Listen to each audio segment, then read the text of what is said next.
So this is a model. So all of it is gives us some ideas of the things that could happen.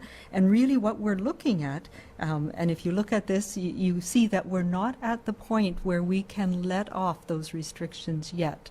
But there is some room in the future for us to say, what does it look like to maintain distance but have more social contact, to have some businesses open up again, to have our health system open up again to allow for those people who have had those critical procedures postponed.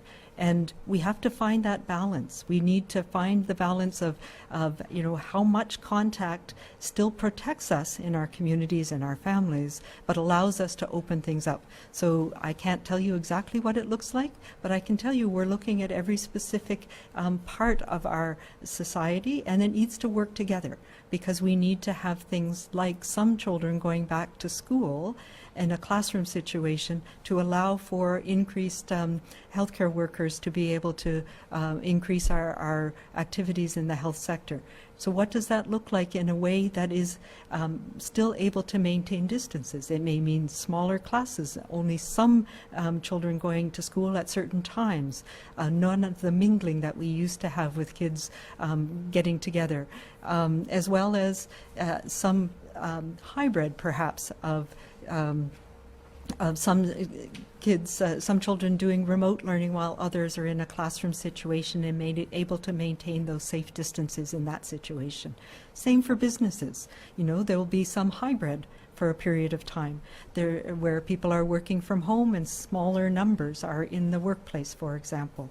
I don't think we're going to be getting away from having smaller numbers in our grocery stores and lining up and having those patients to do that in the near future, in the coming months. But we need to look at how we can increase our social interactions as well, because we know that's important for us, for our mental health as well.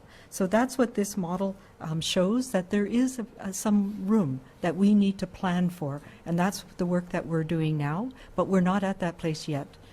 And I'm sorry, the second question was around, travel. And what we're talking about is importations from other countries, and that's where the border measures are so important. But we have restricted non-essential travel within the province.